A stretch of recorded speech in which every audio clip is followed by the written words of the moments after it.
Hi friends, இன்றைக்கி நம்ம daily லைஃப்க்கு தேவையான யூஸ்ஃபுல்லான கிச்சன் டிப்ஸ் தாங்க பார்க்க போகிறோம். அது மட்டும் இல்லைங்க, பாத்ரூம் க்ளீன் பண்ண ஒரு கொட்டாங்குச்சி ஓடு இருந்தால் மட்டும் போதும். கஷ்டம் இல்லாமல் ரொம்ப ஈஸியாக பாத்ரூம் க்ளீன் பண்ணிக்கலாம். அது எப்படின்னு சொல்லி பார்க்கலாம். ஃபஸ்ட்டு டிப்பு பார்க்கலாம். நம்ம வீட்டில் நம்ம வெங்காயம்லாம் வாங்கி நம்ம ஸ்டோர் பண்ண போகிறோன்னா இந்த மாதிரி நீங்கள் ஸ்டோர் பண்ணி வைங்க. அதுக்கு நான் இது போல் ஒரு ட்ரே எடுத்துருக்குங்க. இந்த மாதிரி நம்ம ட்ரே வச்சதுக்கப்புறம் அடியில் ஒரு பேப்பர் நம்ம போட்டுக்கலாம். இந்த மாதிரி நம்ம பேப்பர் நம்ம போட்டதுக்கப்புறம் வெங்காயம் ஃபுல்லாகவே நம்ம இந்த ட்ரேயில் நம்ம போட்டு வச்சுக்கலாம். வெங்காயம் ஃபுல்லாக நம்ம சேர்த்ததுக்கப்புறம் இது கூடவே நம்ம பேப்பர் எடுத்துக்கலாங்க. பேப்பர் எடுத்து நம்ம சின்ன சின்ன பீஸாக நம்ம கட் பண்ணிவிட்டு அந்த பேப்பர் ஃபுல்லாகவும் நம்ம கசக்கிட்டு அந்த வெங்காயத்துக்கு நடுவில் அங்கங்கே நம்ம வச்சு விட்டுடலாம். இந்த மாதிரி பண்ணும்போது வெங்காயம் நமக்கு ரொம்ப நாளைக்கு ஃப்ரெஷ்ஷாக இருக்குங்க, நமக்கு கெட்டும் போகாது. அதே போல் வெங்காயம் ரொம்ப நாளைக்கு வச்சுக்க முடியும். இந்த வெங்காயத்தில் ஏதாச்சும் கெட்டு போன வெங்காயம் இருந்துச்சுன்னா நீங்கள் தனியாக எடுத்து வச்சுக்கோங்க. இது கூடவே நீங்கள் ஸ்டோர் பண்ணிங்கன்னா மற்ற வெங்காயமும் நமக்கு கெட்டு போயிடுங்க. கண்டிப்பாக இந்த வெங்காயம் வாங்கி இது போல் நீங்கள் ஸ்டோர் பண்ணி வைங்க. ரொம்ப நாளைக்கு நமக்கு ஃப்ரெஷ்ஷாகவே இருக்குங்க. அடுத்த டிப்பை பார்க்கலாம். ஒரு கப் எடுத்துக்கலாங்க. கப்புக்குள்ளே பார்த்தீங்கன்னா புளி கொஞ்சமாக நம்ம சேர்த்துக்கலாம். நம்ம எப்போவுமே புளி உரைக்க நார்மல் சில்லு தண்ணி யூஸ் பண்ணோம் இல்லையா, அந்த மாதிரி தண்ணி யூஸ் பண்ணுறத விட சூடு பண்ண தண்ணி கொஞ்சமாக நம்ம ஊற்றிக்கலாங்க. நான் பாருங்கள், சூடு பண்ண தண்ணி எனக்கு எவ்வளோ தேவையோ அந்த அளவுக்கு நான் ஊற்றிருக்கேன். இந்த மாதிரி நீங்கள் தண்ணி ஊற்றுனதுக்கப்புறம் ஒரு 5 நிமிஷம் போல் மட்டும் நீங்கள் அப்படியே விட்டுக்கோங்க. 5 நிமிஷம் கழித்து நீங்கள் பார்க்கும்போது பார்த்தீங்கன்னா அந்த புளி எல்லாமே நமக்கு நல்லா ஊறி வந்திருக்கும். தண்ணியுமே நமக்கு நல்லா ஆறி வந்திருக்குங்க. ஒருவேளை தண்ணி ஆறலாம் நீங்கள் நார்மல் சில்லு தண்ணி கொஞ்சமாக நீங்கள் ஊற்றிட்டு அதுக்கப்புறம் நீங்கள் கை வச்சு அந்த புளி ஃபுல்லாகவும் நம்ம கசக்கி எடுத்துக்கலாங்க.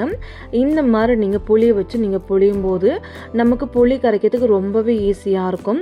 நம்ம வீட்டில் நம்ம சாம்பார் செய்கிறோம் இல்லை ரசம் செய்கிறோம், புளி உரைக்க மறந்துட்டோன்னா இந்த டிப்ஸை மறக்காமல் நீங்கள் ட்ரை பண்ணுங்கள். இப்போ நம்ம புளி ஃபுல்லாகவும் நல்லா கரைச்சதுக்கப்புறம் அந்த புளி சக்கி எடுத்து ஒரு ஓரம் வச்சுட்டு எப்போதும் போல் நீங்கள் இந்த புளி கரைச்சல் நீங்கள் யூஸ் பண்ணிக்கலாம்.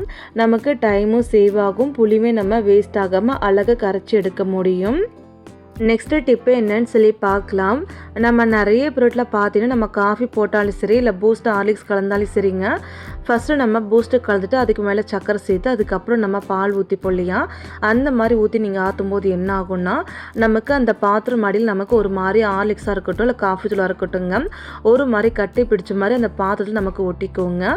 அந்த மாதிரி நமக்கு ஒட்டாமல் இருக்க இந்த ஒரு டிப்பை நீங்கள் ட்ரை பண்ணுங்கள். ஃபஸ்ட்டு நம்ம சக்கரை சேர்த்துக்கணும். அதுக்கு மேலே நீங்கள் காஃபி தூள் இல்லை பூஸ்ட்டை நீங்கள் சேர்த்துட்டு அதுக்கப்புறம் உங்களுக்கு எவ்வளோ பால் தேவையோ அதுக்கு ஏற்ற மாதிரி பால் சேர்த்து ஒரு கிளாஸ் வச்சு 2-3 டைம் நீங்கள் ஆற்றினாலே போதுங்க. நமக்கு சர்க்கரையும் நல்லா கரைஞ்சிரும். அதே சமயம் நமக்கு அந்த காஃபி தூள் எதுவுமே நமக்கு கட்டிப்படாமல் அழகாக நமக்கு கரைஞ்சி வந்திருக்கும். அந்த கப்பில் நீங்களே பாருங்கள், எங்கேயுமே நமக்கு காஃபி தூள் ஒட்டி பிடிக்கல. ரொம்ப ஈஸியாக நம்ம 2-3 டைம்லேயே ஆற்றி எடுத்துக்க முடியும். நமக்கு அந்த காஃபி தூள் அதுக்கப்புறம் பூஸ்ட் எதுவுமே நமக்கு கட்டிப்படாமல் நமக்கு இருக்குங்க. கண்டிப்பாக இந்த டிப்ஸையும் நீங்கள் ட்ரை பண்ணுங்கள். நெக்ஸ்ட்டு டிப்பு என்னன்னு சொல்லி பார்க்கலாம். நம்ம வீட்டில் பாத்ரூம் கழுவுறதுக்கு ஒரு கொட்டாங்குச்சி இருந்தால் மட்டும் போதுங்க. ரொம்ப ஈஸியாக கை வலி இல்லாமல் அழகாக க்ளீன் பண்ணி எடுத்துடலாம்.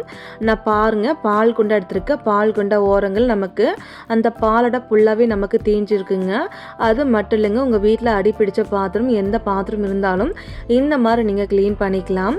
நான் ஒரு கொட்டாங்குச்சி எடுத்துருக்கேங்க. கொட்டாங்குச்சி எடுத்து நான் அந்த பால் குண்டா ஓரங்களில் அதுக்கப்புறம் நமக்கு எங்கெல்லாம் தீஞ்சிருக்கோ அங்கெல்லாம் வச்சு நம்ம கொட்டாங்குச்சி வச்சு நம்ம தேய்ச்சோன்னா அந்த தீஞ்ச கரை எல்லாமே நமக்கு போயிடுங்க. இப்போ நான் பாருங்கள், ஃபுல்லாகவே நான் தேய்ச்சி எடுத்துக்கிட்டேன். அந்த கொட்டாங்குச்சியில் எந்த அளவுக்கு இருக்குது நீங்களே பாருங்கள். இப்போ நம்ம கொட்டாங்குச்சி சைடில் வச்சுக்கலாம். அதுக்கப்புறம் நம்ம எப்போதும் போல் நார் எடுத்துக்கலாம். சோப்பு தொட்டு எப்போதும் போல் ஒரு டைம் நீங்கள் நார்மலாக நீங்கள் தேய்ச்சாலே அந்த பாலடை எல்லாமே நமக்கு போயிருக்கும். எங்கேயுமே நமக்கு தீஞ்சு கரை அழுக்கு கரை எதுவுமே இருக்காதுங்க. இப்போ நம்ம வாஷ் பண்ணி எடுத்துக்கலாங்க. இப்போ நான் பாருங்கள் வாஷ் பண்ணி காமிக்கிறேன். இந்த பால் குண்டா எந்த அளவுக்கு க்ளீனாக இருக்குது நீங்கள் பாருங்கள். நம்ம வீட்டில் அடி பிடிச்ச பாத்திரம், பால் பாத்திரம், எந்த பாத்திரம் இருந்தாலும் இந்த மாதிரி அழகாக நீங்கள் க்ளீன் பண்ணிக்கலாம். கை வலி இல்லாமல் ரொம்ப ஈஸியாக க்ளீன் பண்ணிக்கலாம். அடுத்த டிப்பு பார்க்கலாம்.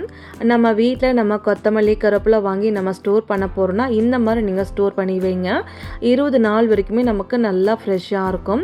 நான் கொத்தமல்லி எடுத்திருக்கேன். கொத்தமல்லி வேர் ஃபுல்லாக கட் பண்ணி வச்சுருக்கேன். அதே போல் நம்ம கருவேப்பிலை பாருங்கள், சின்ன சின்ன கொத்தாக உடச்சி வச்சுருக்கேன்.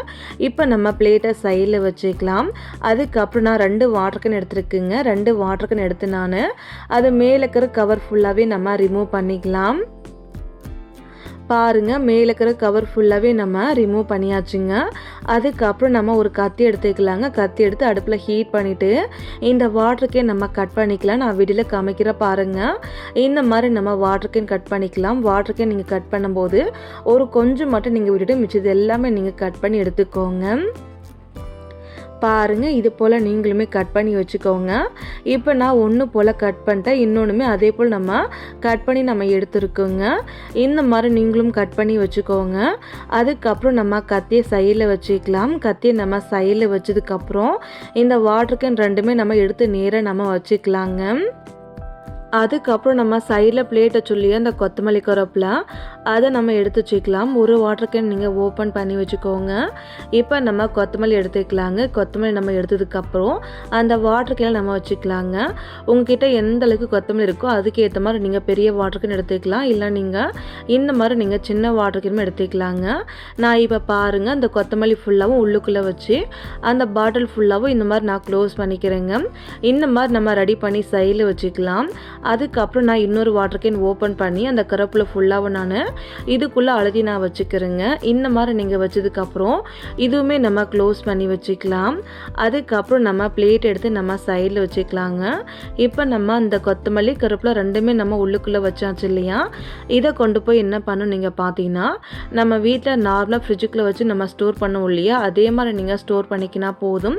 வேறு ஒன்றுமே நீங்கள் பண்ண வேண்டாங்க. குறைஞ்சபட்சம் 20 நாள்லேருந்து 25 நாள் வரைக்கும் நமக்கு இந்த கொத்தமல்லி கருவேப்பிலை நல்லா ஃப்ரெஷ்ஷாகவே இருக்கும். சுத்தமாக நமக்கு வாடியே போகாது, கெட்டுமே நமக்கு போகாதுங்க. கண்டிப்பாக இந்த டிப்ஸை நீங்கள் மிஸ் பண்ணாமல் ட்ரை பண்ணி பாருங்கள். ரொம்பவே நமக்கு யூஸ்ஃபுல்லாக இருக்கும். நெக்ஸ்ட்டு டிப்பு என்னன்னு சொல்லி பார்க்கலாம். ஒரு கொட்டாங்குச்சி எடுத்துக்கலாங்க. ஒரு கொட்டாங்குச்சி எடுத்துகிட்டு அந்த கொட்டாங்குச்சியோட பேக் சைடில் 3 கண் இருக்குல்லையே, ஒரு கண்ணை மட்டும் நீங்கள் ஒரு கம்பி வச்சு போல்ஸ் போட்டு வச்சுக்கோங்க. இதுக்காகன்னு சொல்லி பார்க்கலாம். நம்ம வீட்டில் நம்ம எண்ணெய் பாட்டில் ஊற்றுவுலே எண்ணெய் அந்த மவுத் நமக்கு ரொம்பவே குட்டியாக இருக்குங்க. அந்த மாதிரி இருக்கும்போது நம்ம டேரெக்டாக எண்ணெய் நம்ம ஊற்றுனா நமக்கு கீழே எண்ணெய் சிந்திருங்க. அந்த மாதிரி நமக்கு எண்ணெய் சிந்தாமல் இருக்கிறதுக்கு இந்த மாதிரி கொட்டாங்குச்சி ஹோல்ஸ் போட்டுட்டு கரெக்டாக நீங்கள் பாட்டிலுக்கு நேராக நீங்கள் வச்சுட்டு எப்போதும் போல் நீங்கள் எண்ணெய் ஊற்றிக்கலாம். இந்த மாதிரி நீங்கள் எண்ணெய் ஊற்றும்போது நமக்கு சுத்தமாக எண்ணெய் சிந்தவே செய்யாது. ரொம்ப ஈஸி நம்ம எண்ணெய் ஊற்றி முடிச்சுக்கலாம். கண்டிப்பாக இந்த சின்ன டிப்ஸையும் உங்கள் வீட்டில் நீங்கள் ட்ரை பண்ணுங்கள்.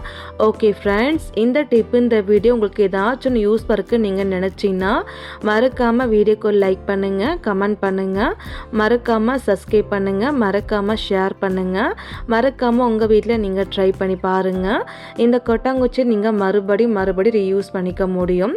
Thank you friends, thanks for watching.